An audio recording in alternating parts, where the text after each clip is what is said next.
Namaste. As we know, we are dwelling upon Sri Aurobindo's life through his poems.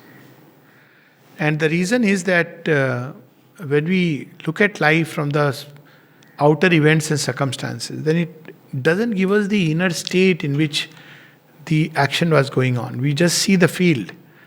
But as Sri Aurobindo says in Essays on the Gita, action and event have no importance in themselves, but for the force that moves them and the idea that the force is there to serve.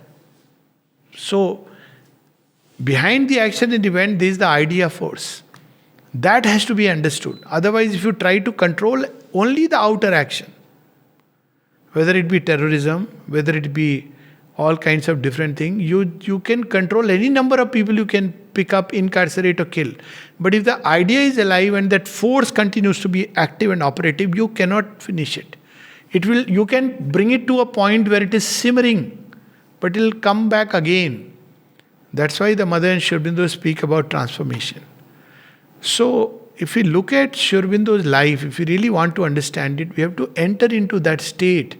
He was a journalist, yes, but what kind of journalist? Who was he behind the journalist? And if you look at life like that, then things assume a new meaning. Nowadays people understand because they know that if this particular channel is showing this news, how much it can be believed and how much it cannot be believed. So now they have started a new way of spreading all kinds of things, and that's called WhatsApp. So you don't know. Gum naam hai koi. Because anything, good, bad, everything can be, it's like any channel. But it's more difficult to discern. Even fact check is like, who are the people who are really behind the fact check? So all this has become ultimately they are pointing towards awakening of man's inner discernment. Coming back to Sri Aurobindo's life, when you read the life of great saints and sages, the other day somebody was pointing towards a book, life. So you will invariably, by and large, in the standard books, will be they went, took some initiation. Then they practice sadhana. Where they practice sadhana, either in some hill, Himalaya is one of the favorite spots. You will see in most of the saints' life. 15 years he had vanished. 10 years he had vanished. There he was practicing sadhana of a special kind. Then they come back. Some of them come back after the PhD and many don't come back as the story goes.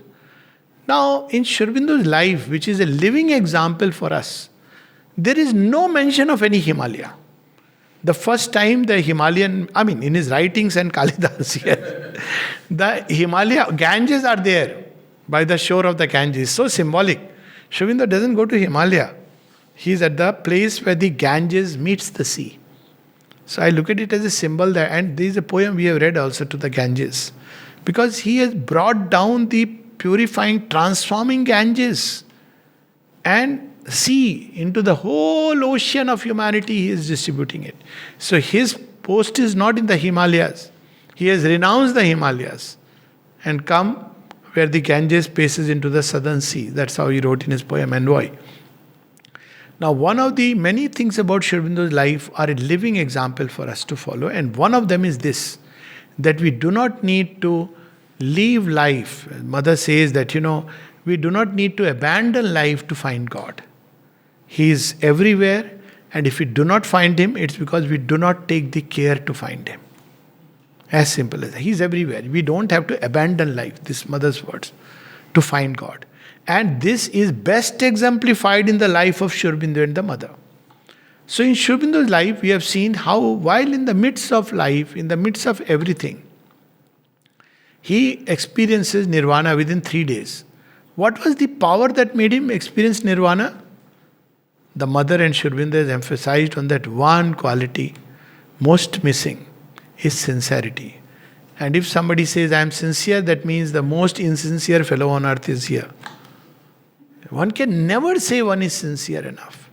Just to become aware of the things that are inside is, that's why mother says first thing is mental honesty. So when Sri Aurobindo goes to Lele Maharaj, he doesn't say that, I want nirvana or I want God. He says, I want God because I can liberate the country. I want power. He's a Shakti. That's what he says, that I went because I had heard by yoga you can get power. And I wanted power to free the country, not for his own uses. So he practices pranayam and all this, and then spontaneous experiences come. But this power was not a seeking for power for the sake of it. It was a seeking so that he could liberate the country. And then finally, all these powers which he was already having, many things, they were suddenly became stilled in the consciousness of nirvana, deepened into Parbrahm, all that we read last time. Why? Because now he will be given a new set of power right from the source. And that's what we see in Sri Aurobindo's life. He says that, he describes a passage. When you are in that state and you don't know what to do and what is going to happen, whether you will be in the world or not be in the world, it will be as God decides. So from that point onwards, from the point of nirvana, and Lele asked him, Ki, now how should I speak? What should I do? Because that state is completely, you have done with world. You have done with all the knots of karma. So he asks, what should I do? He says, are you able to feel the guidance inside of the divine within? He said, yes. Can you surrender yourself completely to him? He said, yes, I have already done that. Now you listen to him. Surrender, which we read one of the poems. So with that state, Sri Aurobindo was continuing to live in this world. And in that state, he goes through another set of transmuting experiences. And in this state, at the command of the highest command, he moves away from Kolkata, shifts the field to Pondicherry, and inwardly from the India's freedom struggle to the freedom of whole humanity. So during this phase after Nirvana, we see in Nirvana he has already found the immanent divine. He says that he can surrender to him. So it was a very different kind of Nirvana. It was the Nirvana which, very interestingly, if you read the traditional description of Nirvana or Advaita, Advaita talks of one, but Nirvana, Buddhist Nirvana, there is just the illimitable permanent. He describes that. But he experienced that permanent within him. This is the line that Mother also discovered when she went. She also had the Nirvana experience and the experience of the Gita. So during that phase, from January onwards, he started getting a feeling that now I should withdraw onto another work. So all the energies were taken back into that state of stillness. But still, even when your consciousness is completely free, there are portions which continue. And he says that it was difficult for me to heed to that because there was the country, there were people in peril, they needed. And then we see that event where Sri Aurobindo is brought to Alipore jail. And in that Alipore jail, he asked God, why at this point? I don't mind going to gallows, but at least I want till the country is free. So he says that all these things came within him. And if you read the prison life, it's very interesting. The mechanical mind, that's how Sri Aurobindo would say. Otherwise, it's very difficult to understand all this. We think nirvana means now he'll be always sitting in samadhi. Yes, there is a kind of specialized way that one can do it. But the nirvana of the Gita is not that. Nirvana of the Gita is consistent with works in the world. Mad bhavam mad gata. So you are continuing in the world, and if you are continuing in the world, your surface consciousness is dealing with it. So all kinds of forces will still come. And there are people who are in a state of Paramahansa avastha. And if you read the life of Sri Ramakrishna, one will understand that. Some of the events which are very sweet. Swami Vivekananda, who can deny that he didn't have the highest realizations of the Advaitin, of the Kundalini and all this? He had those experiences. But he was so mercurial in temperament, quick to anger. It's not that... So this idea that because this is a state of the soul, not of nature. It's a different thing that Sri Aurobindo's nature itself is so sattvic. As we read through his writings, is like high Dev Gun, if one wants to categorize, because it's the divine who has assumed this nature for a certain working. But there would also be parts in nature which are, as he says, that when I looked at the jail, when I looked at people, I realized that there were people whom we, in our ignorant pride, use the word chote log, chutto log, the small ones, the people who are lowly, and in them too I saw Narayana. So this experience opened a completely new door towards action, he was never, if we read through Bande Mataram, we'll see that not a trace of hatred, anger, nothing. In the jail, first time he experienced that anger has always been foreign to me. But in the jail once, because of the pressure of the yoga, he experiences rising within. And because somebody has pushed him, and he looks at him, that's all. And that man ran away. So we can imagine, So this was the state of experience that Sri Aurobindo was going on. Because he had all this, he knew that you may be inwardly liberated, but your nature still may be prone to certain things. When somebody was telling him all about the rishis in the past, and they were so wonderful, all that, Sri Aurobindo tempered it by saying, well, rishis were known to be prone to many of the world problems, Durvasa's anger and Vishwamitra, and they were prone to lust and anger. That doesn't make them less of a rishis. They still had a part which was climbing in the higher consciousness. But there were parts which are still. That's why the yoga of transformation came in. Otherwise there was no need if inner liberation was enough. So this is what he describes in some of his poems. And that's why he could see when somebody said, there is a poem called Ego. And he said, I am egoless free. I asked him, then swore because the dinner was not ready. I asked him, are you so very sure? He said, well, it is the God of the belly who is unsteady. So you'll see that, and there's number of conversations like that. One was when Ramakrishna saw one of the yogi go with a whole... literally almost a concubines going with him. And when this was reported to, when he was asked, he said, what does it matter? I am inwardly free. So when this was reported to Sri Ramakrishna, he said, I spit on your Vedanta. This story was told to Sri Aurobindo. Sri Aurobindo writes, well, I agree with Sri Ramakrishna, but the yogi had a point. You are inwardly free, but outwardly your nature. So all this we understand just when we observe his life. So first 3 days he went into a state where it was on the verge of insanity, the outer mind. And then he says how the divine came in. There was constantly a calm. That's a wonderful whole piece we'll probably read in when we read about Bangla writings. Meanwhile, he describes 2 different aspects of the one divine. The same benevolent Shiva is the same turbulent Rudra.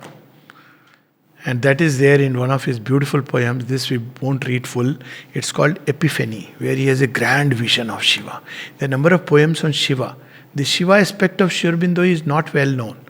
But one who could wage a whole war sitting in a room and defeat the Axis powers is, and he says that I have not used my highest powers because, it would have had devastating effect. So this is Epiphany. Just I'll read a few lines. Immortal, moveless, calm, alone, august, is silence throned to just and to unjust. One Lord of still, unutterable love. I saw him, Shiva, like a brooding dove. And actually, when you look at Sri Aurobindo's life, one last time, and Nirodha will say, we knew this one last time is forever. He didn't believe in punishment. Whenever people would come and say, this person did this, he says, you don't expect us to be a tribunal of justice to sort out the personal matter of sadhakas who are quarreling between themselves. They used to get angry. Somebody would write, Sri Aurobindo would remain silent. So the other person will write, then he will write again. Why didn't you intervene and sort out the matter? Who is right? So he writes that you don't expect me and mother to act like a tribunal of justice in your personal matters. Both practice samatha. So I saw Shiva. Close winged upon her nest, the outcasts came, the sinners gathered to that quiet flame. That's why I was saying, I think yesterday or day before, that this Sri Aurobindo was rejecting many people was actually grace. That's why he writes in the Mother, even her rejections are not rejections but postponement. They are a grace. Why? Because you can't bear the flame. So it is not like he is saying don't come. He is saying I wish I could. But right now the state is such. After the supermind, you see, here, there, everywhere now, because You can't bear that intensity. So they all came, the outcasts came, the sinners gathered to that quiet flame. The demons, by the other sterner gods, rejected from their luminous abodes, gathered around the refuge of the lost, soft smiling on that wild and grisly host. You see, there was a story when somebody went and started collecting money on Sri Aurobindo's behalf, and people gave money. And then the matter finally came to Sri Aurobindo. That fellow took the money and went away, vanished. People wrote that, we gave money to him. Why you gave money? I have not asked through him. No, but he said that, you had spoken to him, and it seems that you gave him 45 minutes of audience. He says, how do you judge from that he has spiritually this idea? He would clarify. Somebody is working near Mother and Sri Aurobindo. In fact, he went on to say, there is a private correspondence of Nalnida, some of the greatest asuras are brought here closest because they are Purva Deva, they have to be converted. And then he added, the greater the disciples, the greater the asura. Now, Kishore Gandhi, he told, sir, if we publish it, but now this matter came to light because for some reason, I don't know, Nalinida's collected works has that. So it's an authentic letter. But look at not the asuras, look at the refuge of the lost, the Lord calling them near. The mother, this lady, Mehendi, who was this... Chinmay was her name, but that Dara's sister. She would get into frenzies, wanting to push the mother down the stairs. She possessed by the hostile force. Mother kept her with lot of love and care. And when people asked, why are you keeping her near you in a personal entourage, troop? She said, if she goes out, she will create chaos and it won't be good for her. So this kind of love, they embodied refuge of the lost. Even there are stories where the spy came and his soul would come up and mother would say, stay on. So refuge of the lost. All who were refugeless, there are families that they have entertained in the ashram. During the Second World War, people didn't come for yoga. They came because they had heard Pondicherry is the safest place on earth. And they came. Mother accommodated and started giving them all, that's how the school came up. So refuge of the lost. That's how he is.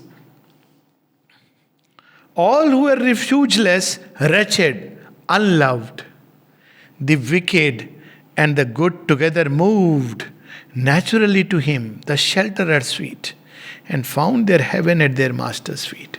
That story of Mridu, who was so anger prone. And yet she would make luchis for Sri Aurobindo. Once he didn't eat. He didn't feel like eating, not because of anything else. Asked them that you all take it. And this matter was told to Mridu. He said, I am going to commit suicide. And then when this is told to Sri Aurobindo, he says, first of all to the disciples, you should have some discreetness. Whom are you saying what? Even till today I see the same indiscreet. And all goes under the name of truth. Some discreetness you should have. Don't have to speak everything. If you then ultimately, he writes a letter to Mridu. If you die, who will make luchis for me? When Mridu died, 1951, Sri Aurobindo came to take her. And on her forehead, they saw Sri Aurobindo's symbol. Mother saw. So she asked Sri Aurobindo. This is documented in agenda, it is there. So she asked Sri Aurobindo, even she was so full of anger, quick to temperament. Jisko kehte na hati. When mother is sitting in the interview room of the playground, Mridu is sitting in front. Now suddenly she gets into her. She won't move. She won't let anybody go inside. She won't let mother come out. And she would not listen to anyone. The only person she would listen to was not Dada, to Nalnida. So this is the story where Dada is asking to move everybody, but no, I will not move. Some dharna. Something she is annoyed, so dharna. Then Nalnida comes, they would call Nalnida. Nalnida would come. When she died, Nalnida came to know, she told how she fell. So when she saw Nalnida did nothing. He walked and said, Mridu, come. Turned back and Mridu gets up and follows like a little cow. So she says, even she? Sri Aurobindo said, yes, it does not depend upon their inner condition also. That's why they said, like Kashi in olden times, they created this new. It does not depend even on their inner condition. Even the wretch, they would take us. And there is a little wretch in all of us. When I use that word, let me clarify. There is not that some people are wretch and holy people. That concept is not here. The wicked and the good together moved naturally to him, the shelterer sweet, and found their heaven at their master's feet. But this is, behind that Bholenath is Omkareshwar, who can create a new world, but equally there is the master of all the Rudra forces. That's why you see when Sri Aurobindo's relics, people don't realize. Shiva with one lock of his matted hair created Veerbhadra who could destroy a whole yagna. So there is the other side. Can you imagine Sri Aurobindo, the British government had its death knell was doomed the day it took Sri Aurobindo a captive and put him in the jail. And you see that process is still going on. And then the Second World War and many other where, his interventions. There's so many stories of Second World War which are, documented. So then the vision changed and in its place there stood a terror red as lightning or as blood. Sri Aurobindo didn't show this roop. He acted it from within. When somebody asks, sir, what about your Vishwaroop? So he says, yes, it is there, my Vishwaroop, but it is not so threatening as Sri Krishna's on the battlefield of Kurukshetra, Danta, and all the Yodhas are going between the teeth. He said, because the work is different. If I do this Vishwaroop, they will run away, all of them. But they have their Vishwaroop. So, cosmic state. His strong right hand a javelin advanced, and as he shook it, earthquakes tumbling danced. They have said, Mother and Sri Aurobindo says that it took us 10 years to wipe the entire history of the earth, to make it clean for the new creation. That's why to try to recreate it is impossible. What the divine has removed, you can't get back in that form. You have to keep the spirit and let it take a new form. And as he shook it, earthquakes tumbling danced across the hemisphere. Ruin and plague rained out of heaven, disasters swift and vague. Neighborhood, a marching multitude of ills. And now see that power. His foot strode forward to oppress the hills. And as the vision of his burning eyes, the hearts of men grew faint and dread surmise of sin and punishment.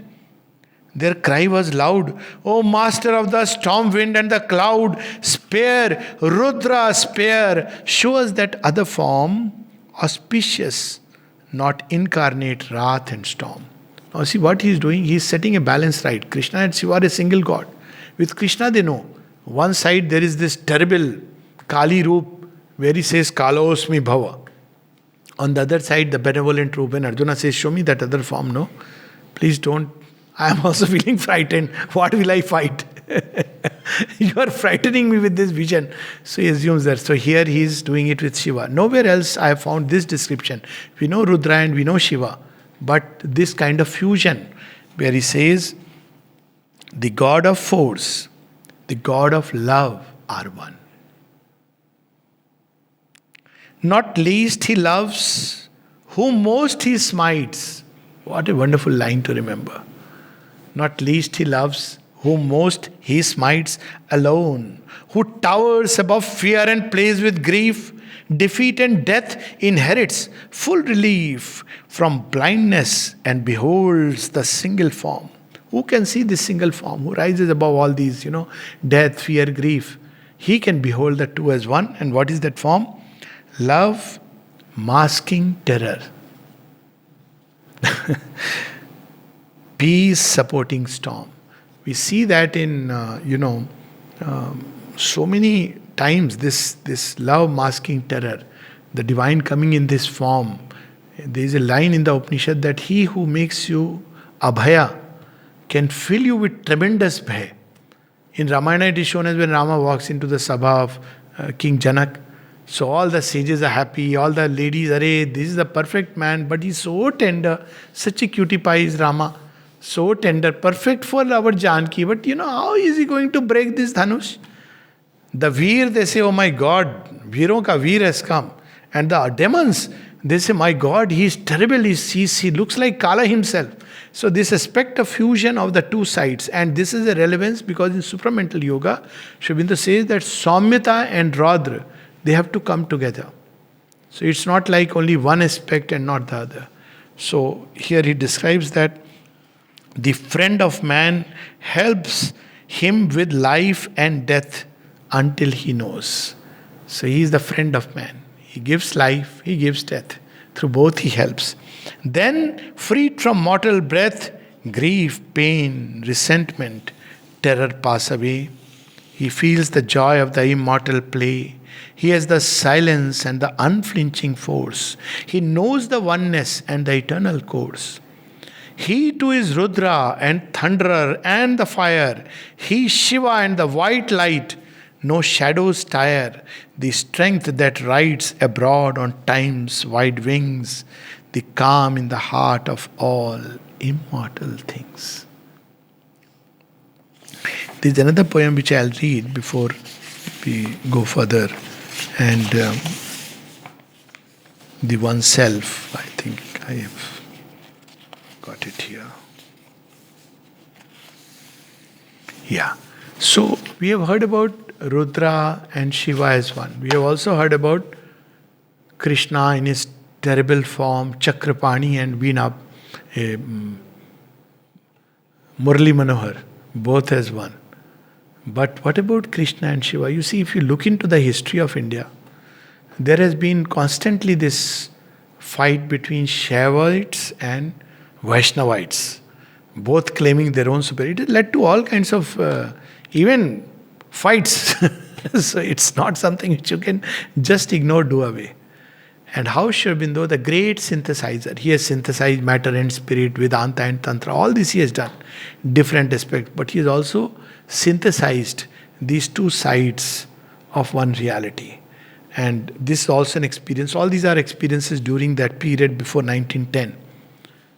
Because when he comes out in one of his writings in Karma Yogi, he says, because he was constantly speaking about God, God is the leader of this, our journey. So people were laughing. They said, what do you mean God is the leader of the journey? Ashwini Kumar Dutt is dead. Will God create another Ashwini Kumar and make him alive? He said, no, I don't mean that. But he is the leader and he remains the leader and he will win the victory. With whom, through whom, that is up to him.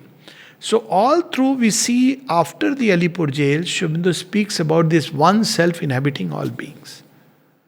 He is death, he is life. And he says that what is there to constantly we see this fear which comes of disaster, and number of writings. Good out of evil is there in the Karma Yogin, God's ways, where he says that many times he uses seemingly death, defeat, pain to prepare us for a greater delight. So here this wonderful experience is there in a very beautiful way in his poem, The One Self. All are deceived. Do what the one power dictates. This is the experience he had in Alipore jail. Sabahi Nachawat Ram Gusai. The advocate from this side, but the advocate also on that side. So God is working in everyone. Mother at one place says, don't expect me to take one person's side and against another person. It was in context with some strike which was going on, and the workers were, having some demands. And the mother says, you expect me to take side? Why? What's wrong about what they are asking? Totally. Says, they are also praying for grace.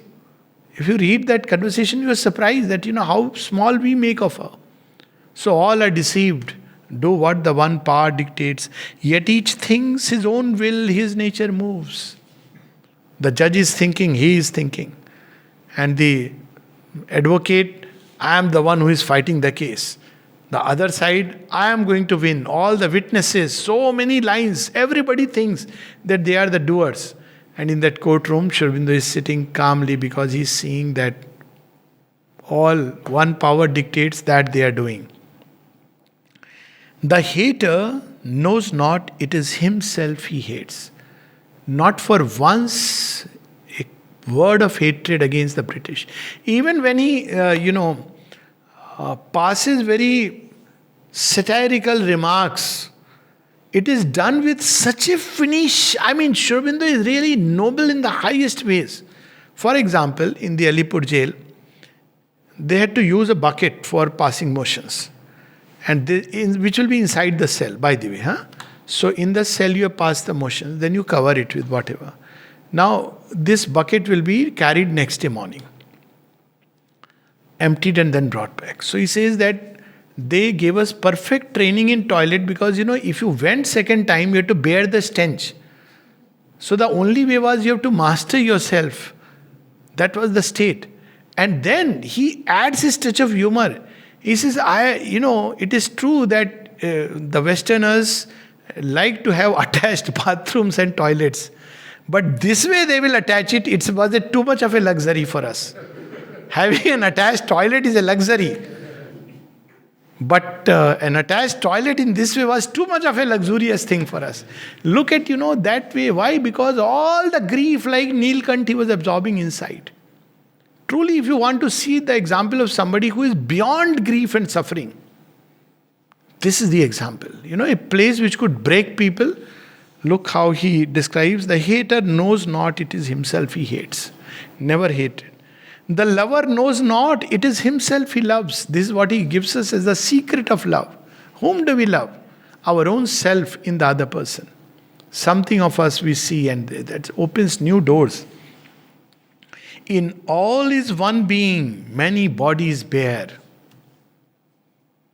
Here Krishna flutes upon the forest road, calling our souls to the great adventure. Here Shiva sits ash smeared with matted hair. So we'll see in all of us these two states, no? One is the state of joy when we are responding to love and beauty, delight. Krishna is calling. But then on the way there are many others. Krishna says, are you ready? Not ready. So then after some time things happen. We don't heed the call of the flute. So what is the next state that human beings develop? Shiva, Vairagya. This world is, an illusion. Vairagya. Shiva becomes active. So these are the two systems, operating systems. Krishna calling us to joy and delight. If you follow really, this world can be a journey from joy to greater joy. That's what he says in the Gita. What does it say to Arjuna? Tapasvis also reach there. But as a friend of all creatures, now this is not exact word, but little bit I am taking liberty with the great friend of all. But a friend of all creatures that I am, if you want, I can take you along in this entire journey with delight. Why? Because he is Anandamay. But what is the condition? Man mana bhav mad bhakta madhyaji ma namaskuru. Man mana bhav mad. I be full of him. Then he will take us on the journey. So he says, but if we are not ready, so then Shiva comes, says, okay, you are preparing to go to Marghat, not to Ghadghat ka Basi. This is come, okay. So when Shiva comes, suddenly we become sullen. This world appears gloomy, and not gloomy, but Vairagya, illusion. Nothing is really worth. This is also Krishna's play. Just as the other is also Shiva play. They are one, but between them they have a perfect jugalbandi. Flute and the damru. So here that is being described to us. Here Shiva sits ash-smeared with matted hair. Jis bhi raste se jao, whatever passage you take, you will end up with him. If you are disgusted with the world, you will go towards Shiva. If you are enjoying the world, Krishna will draw you. He will lure you. So this, together they are working to purify the soul of man. When we are not ready for Krishna, then Shiva says, okay, let me purify him. Moksha. He is not ready for you, Krishna. So that's why in Tantra you have these three kinds. It starts with Pashupati. Who is Pashupati? The Lord of the animal. Shiva. And then it ends with Gopala. You start with worshipping Shiva and you end up with the master of light. So in our journey also we start with the seeming wrath of Shiva, but it's not wrath. He only takes the poison, but he shakes us up. But as we grow, after those needing hands, touch of those hands, then we are ready for Krishna. But they are one. The same appears this way and appears that way. So he will tell us. But Shiva and Krishna are the single God. Mother at Sri Aurobindo says in one of his writings, he says, Satchidananda, the four original ones. So, infinite existence, Brahma. Infinite consciousness, Vishnu. Infinite force, Shiva. Infinite Ananda, Krishna. And all of them together in the Divine Mother. They're all her children, the fourfold. So, infinite existence, infinite consciousness, infinite force, and infinite Ananda. So he says, but Shiva and Krishna are a single God. If you unite there, there's, what is this term used for this single God? The term is Harihar. And that's why a progeny of Harihar has such a power to kill one of the most dangerous demons. All this Ayyappa temple, no? If you go, you will hear about this legend of Harihar. So Harihar is there are stories in the Puranas where Hari and Har come together. One of the consequences of Harihar is Hanuman. Of course, Hari comes in his Mohini roop. He says, Shiva, only Parvati Mata had once brought you to that state where you can, have a progeny. But now it is given to me. Because some ansh of yours has to go. You are not ready to bring out anything. But it's necessary. So he comes as the Vishnu Mohini. So that's the time when Shiva and Vishnu, they come together and there is this baby who is carried by the Pavana to Kesari, the mother. So that's why he is called Shankar Suman Kesari Nandan Pavan Putra. All these are because of this. All three have a role. So Krishna and Shiva are Shiva and Krishna are the single God. So what are they doing? In us too, Krishna seeks for love and joy. He's so sweet, cute. That's why he draws attention. Maya mori main nahi makhan khaya. Because otherwise life is routine. I mean, leaving aside the beauty of that makhan symbol, life is routine. How will he get attention? So, Maya mori main nahi makhan khaya. After putting all his face makhan, he says, I didn't eat. Now, Or at night when everybody is asleep, he says, otherwise though, nobody will allow the meeting. So he goes and plays the flute below the Kadamba tree. And wherever Krishnas go, you see, all of them are drawn. He is the power, supreme power of attraction in creation. Krishna comes from that. He attracts all beings to him, but he wears different masks. So mask of love in different, this human being we love, that human being we love, this human being.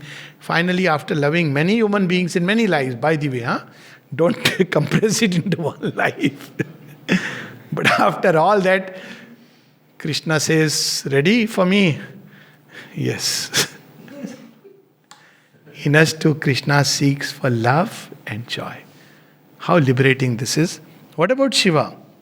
In us too, Shiva struggles with the world's grief. His task is more challenging. So when we sleep at night seeking love and joy, and by evening we are like exhausted, disappointed, because messages didn't come, because somebody didn't say what they had to say, or said what they didn't have to say. And by night you are in that state. So Shiva comes, he says, okay, all the bitterness and pain Shiva absorbs. Morning you wake up and you are at your follies again, because Shiva and it's all happening between Shiva and Krishna, okay? But when we become conscious, then we love the play, because it's Ananda. That's the difference. When we are conscious, like Sri Aurobindo says, earlier when I would fall, I would feel very bad and I would be filled with the sense of shame and sin. Later on, when I discovered it's Krishna at his tricks, then I would get up and say, you fellow, again you are playing this mischief with me. And then he goes on to say, but this time I had to pardon him. Finally, he pardons him. He says, what is this you are doing again and again? But then ultimately discovered the deep purpose behind this play. So he says, but this time I had to pardon him, because I knew That this is the process. So in us too, Krishna seeks for love and joy. This is not to use this as an excuse. In us too, Krishna seeks for love and joy. In us too, Shiva struggles with the world's grief. He absorbs all the pain. That's why after a few days, and even when people go into that extreme step, even there, it's Shiva who absorbs all that. One self in all of us endures annoy, cries in his pain and asks his fate's relief. So what did this vision take him to? This is all Alipore jail. He has written this at different points of time.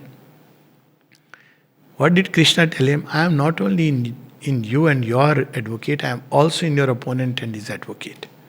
So he says, my rival's downfall is my own disgrace. I look on my enemy and see Krishna's face. How can there be any enemy to Krishna? That's why one of the things that Krishna teaches is in the Gita. He says that, be free of all hatred. You're not fighting an enemy. You're fighting for dharma, not for your individual victory, individual gain, selfish gain. No, you're fighting for dharma, but without hatred, without envy. So people can't understand it. So one is the inner state, the other is the outer action. So he says, be in that inner state, but know that I dwell in all creatures. Even when you see the fourfold order of society in India, Sri Aurobindo explains it, and then he says, but there was also this sense that even in the Shudra, in the lowest and the outcast, the divine dwells. So these two truths are simultaneously there, the truth of essence and the truth of manifestation. My rival's downfall is my own disgrace. I look on my enemy and see Krishna's face. So when we look at Sri Aurobindo's life in the Alipore jail, he describes how he lived and all description. And it is so strange, at that point of time, he fully falls head over heels in love with Krishna. He lives in a state of delight. That's how he describes. And he says that, now we have all these games and all. He says, my mind was going crazy. I didn't know how to occupy the mind because he has not practiced this way of yoga, but he has been forced into it. So he describes that I saw, he says, what God did to bring back the sanity. Because mind needs an object. And there is no object worth contemplating. So he says, suddenly I saw that in the room, there were two set of ants, the black ant and the red ant. It's a very symbolic story also. Then he sees that the black ants are ferociously devouring the red ants. So he takes the side of the red ants and tries to save them. So this way he says it used to occupy him for some time, but it brought back the state of sanity to save the red ants. Later on in Alipore jail, he had the sense of the all beautiful everywhere. He says that it's there that my eyes opened to the spirit of beauty. What a place! People go to what places? What art museums, to Salarjung Museum or some great art museum to develop the sense of beauty. But if you are in touch with the all beautiful, then even in the jail you will open your eyes to the sense of the all beautiful.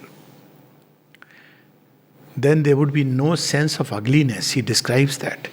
That's why he describes Lufsi, which was given in Alipore jail, as three forms of the same Brahman. White Lufsi is static Brahman in that Mahanirvan state. Then there is Lufsi with sprinkling of some things. So he says that Lufsi is more like a, given with, it's like manifestation. So you have different colors in the Lufsi. He describes that state of delight. So what was the secret? If somebody asked Sri Aurobindo, how come you're not looking sad and sullen? Of course, people who saw outwardly saw a very calm countenance which is gazing into the future. Sometimes the smile would come. He would often smile. It was told to him later on that, supposed to be serious. He said that picture has been painted by Nevinson, who was, arguing the case that he would not smile because he would see me in that state of calm. But that smile. So he would probably direct us to one of his poems. And he'll say, this is my secret and I'm giving this secret to you also. This is a poem called Because Thou Art. Because thou art all beauty and all bliss, my soul blind and enamored yearns for thee. So it's because of the divine. So when we come in contact with the divine beauty and bliss, they all grow within us naturally. It bears thy mystic touch in all that is, and thrills with the burden of that ecstasy.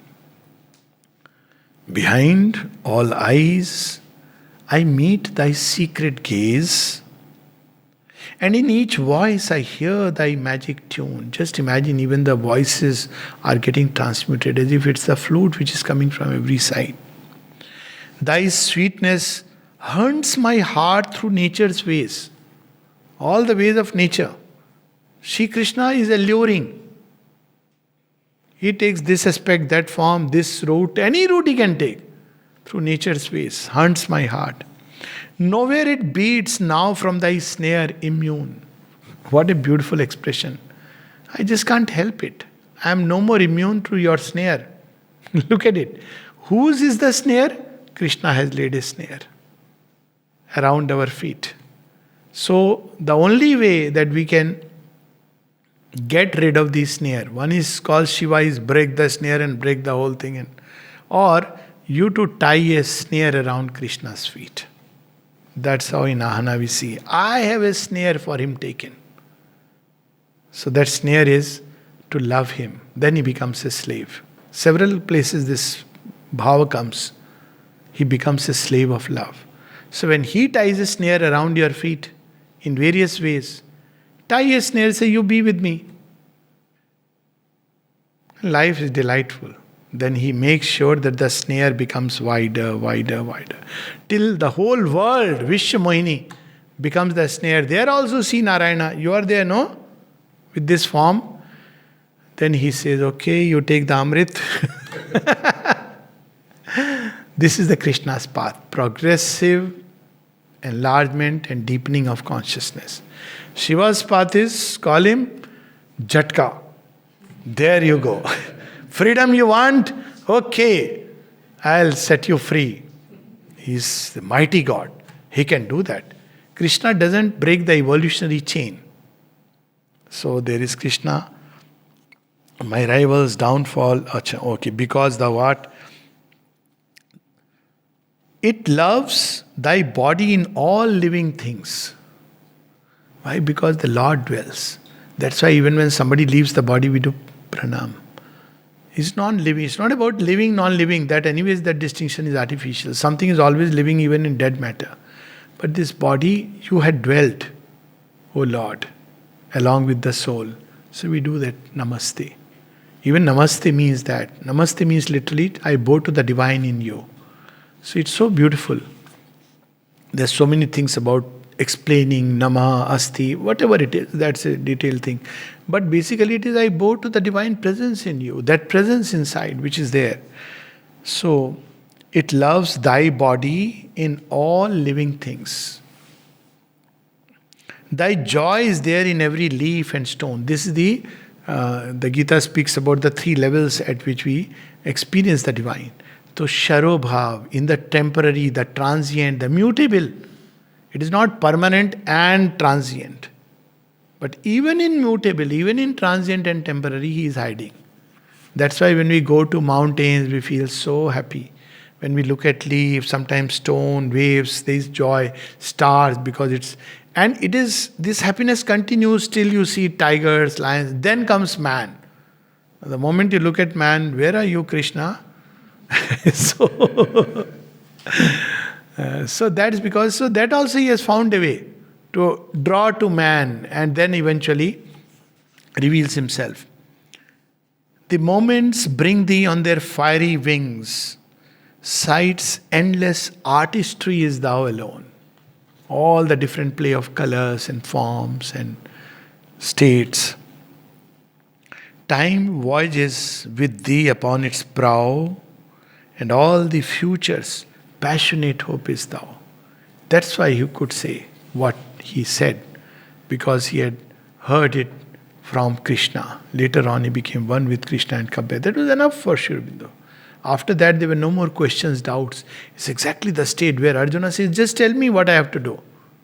Do this. So he receives the command. After that, when you see the writings in Karma Yogi, and people are challenging, how are you saying this? You are speaking of God, you are speaking this, how can you base it on all this? He says, yes, you don't understand it now because his ways we cannot understand, they baffle human intelligence. But ultimately it is the divine will which fulfills itself in the creature. Through whatever route, we can take the route of the gods or we can take the route of the titans. But he advises us not to take the titans' routes. Rash, impatience. He wants quickly the results and leads to a crash. I think we can read one more poem before we close. This experience, of course, would have come later. Let me read Krishna, probably. That will be more appropriate because later on he experiences that widening of consciousness, which we'll read subsequently. So Krishna always has a little surprise, and it's absolutely lovable. So the surprise is all the poems, 20 poems I took out that we'll read. Krishna was there in my mind, but he hid himself, knowing very well that at least you try to find me, take a little effort, and then we'll read.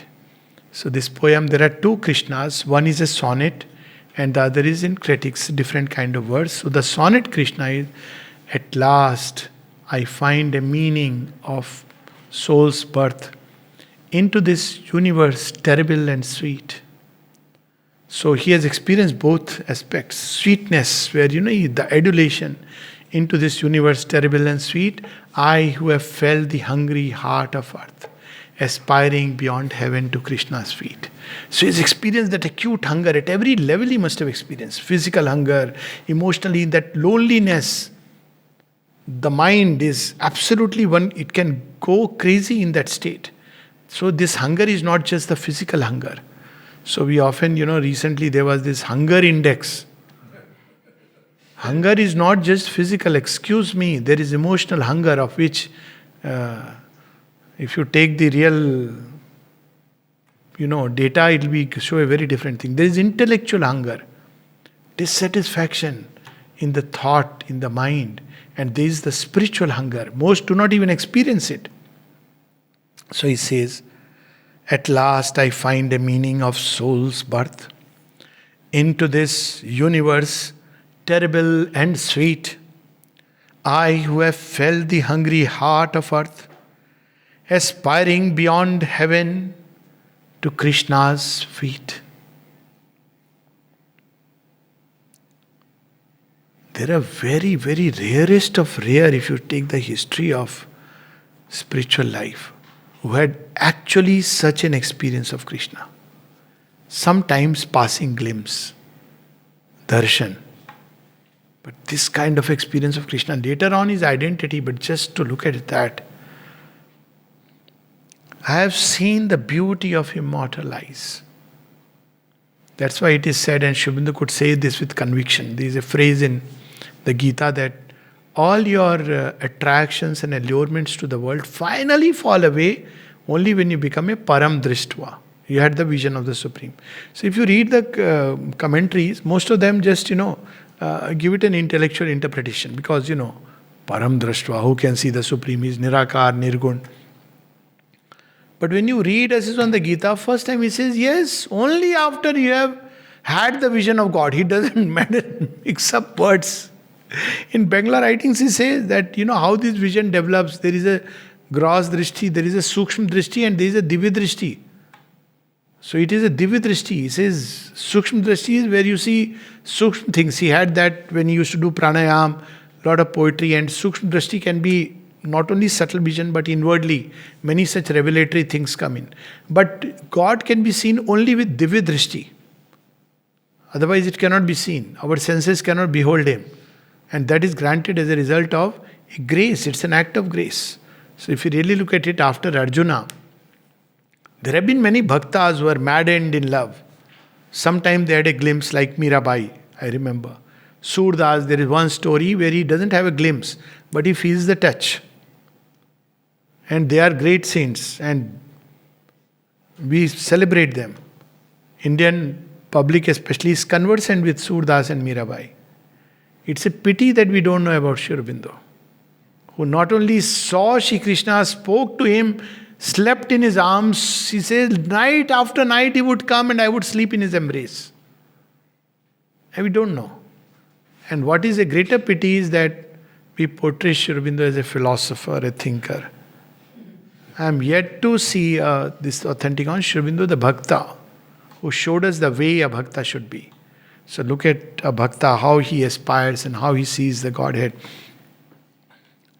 I have seen the beauty of immortal eyes and heard the passion of the lovers float. You actually hear, this is an inner experience, this is not a metaphor. He describes it in Savitri in the world soul.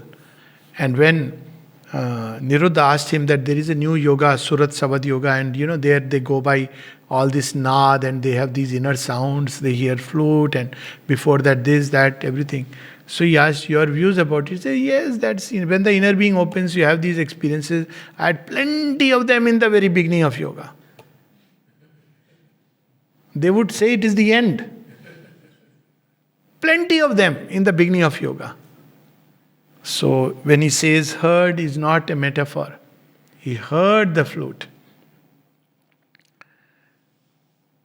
And known a deathless ecstasy, surprise, and sorrow in my heart forever mute. That's how he describes it. After that point, when Krishna came to him, after that he had no worries, his mind was completely calm, there was no fear.